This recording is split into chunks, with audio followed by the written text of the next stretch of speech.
occhietti di gonadi, vieni a me, vieni a me.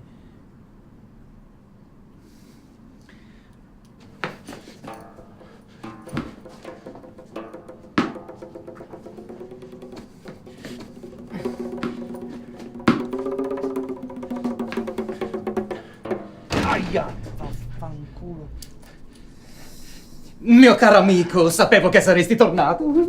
Sì, ero combattuto se venire oppure no. Poi mi sono detto, vabbè, facciamoci sta birra, va. Hai fatto bene.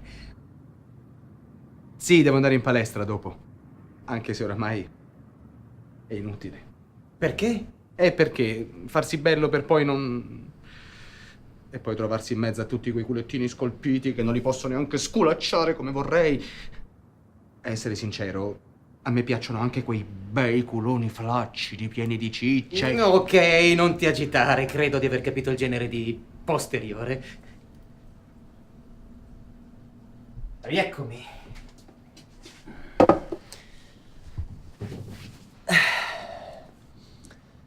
Dunque, eravamo rimasti alle tue questioni sessuali. Sì, senti, a me dispiace per ieri. Non devi giustificarti. L'importante è che oggi tu sia qui, anche se in ritardo, ma ci sei. Grazie. Io ti vorrei raccontare un sogno che ho fatto stanotte. Un sogno? Sì, è come se il casino di ieri mi avesse sbloccato qualcosa in testa. Posso? Ma certo, devi. Allora, mi trovavo su una spiaggia. Aspetta.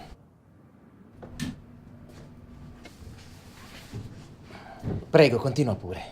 Mi trovavo su una spiaggia, non so dove. Ero sul bagnasciuga e c'era il mare molto agitato. Onde non tanto alte, però impetuose, ed era tutto pieno di schiuma bianca. All'improvviso, in acqua compare mia madre, con un uomo che non so chi fosse. E loro nuotavano e si tuffavano felici, senza paura, e mi invitavano ad entrare. Ma io non ci riuscivo. Che cosa significa? E che ne so? Come che ne so? Non sei uno psicologo? Sì, appunto, non sono mica un indovino. Ma Freud non aveva scritto quel libro sui sogni? Freud. Sì, mi sembra di averlo già sentito nominare, tipo strano. L'uomo nel sogno era tuo padre? No, non era lui. Non era il suo fisico. Io però ero nudo e meravigliosamente bello, ovviamente. Ah, e alla fine del sogno è comparsa Eleonora. E da Eleonora parte il tuo blocco sessuale. Sì.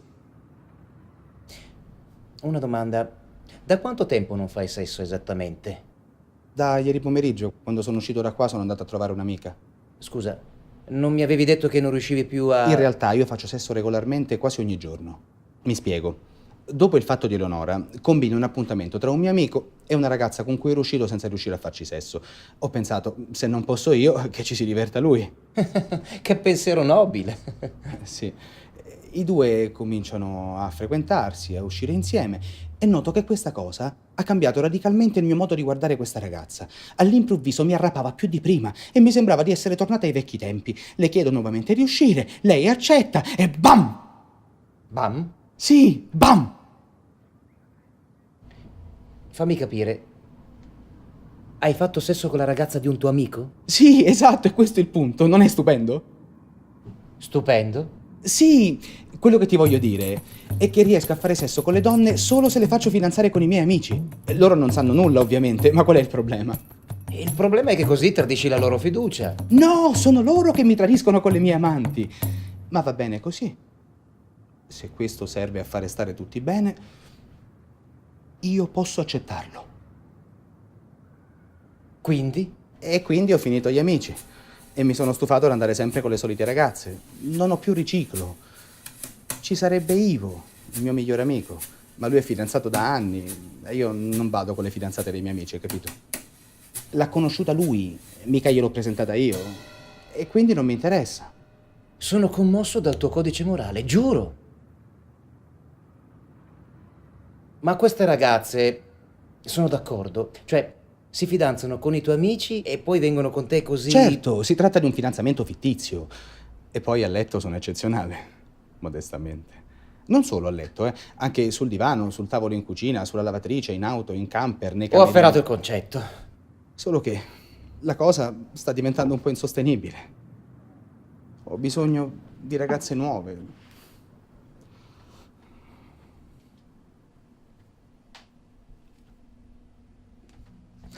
Tu invece?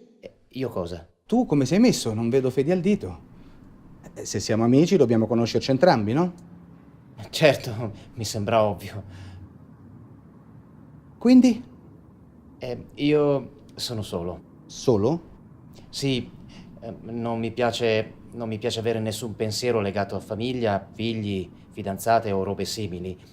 Sai, io mi sono concentrato molto nel lavoro. Io godo scoprendo cose nuove nel mio campo. Io nei campi vado a farci altro. Ma se sei contento tu, sai come si dice? Chi si accontenta gode. Ma chi gode è più contento. Tornando un attimino al discorso di prima, non che io non voglia parlare di me, ma che rapporto hai con tua madre? L'hai menzionata nel sogno? Tilde è una donna eccezionale. Mio padre invece è un tipo più freddo. Poco affettuoso? No, diciamo che siamo molto diversi. Lui mi vorrebbe nella sua azienda, ma a me non interessa. Perché? Non mi serve lavorare. I miei sono ricchi, sfondati. Aspetta, forse ho usato la parola sbagliata. Vabbè, comunque, sto ancora cercando di capire cosa voglio fare nella vita. A parte scopare, ovviamente. Certo. Il mio unico pensiero in questo periodo è quello di tornare a vivere il sesso in maniera normale, come prima.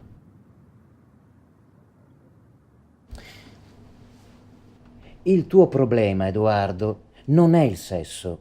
Il tuo problema è un altro. Noi dobbiamo capire perché la schiuma ti agita così tanto.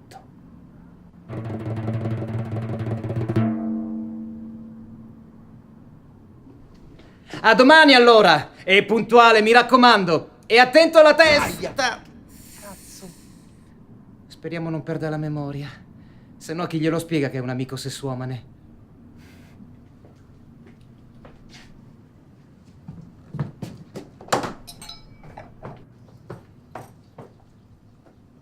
Papà?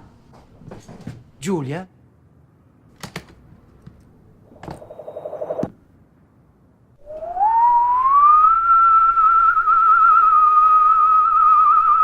Bye bum, bye bye bum, bye ba bum, bye ba bum, bye bum, bye bye bum, bye ba bum, bye ba bum bum ba bum, bye bum, bye bye bum, bye ba bum, bye ba bum, bye bum, bye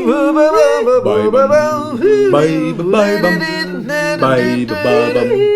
Bye bye bye bum bye bye bye bye bye bum bye bye bum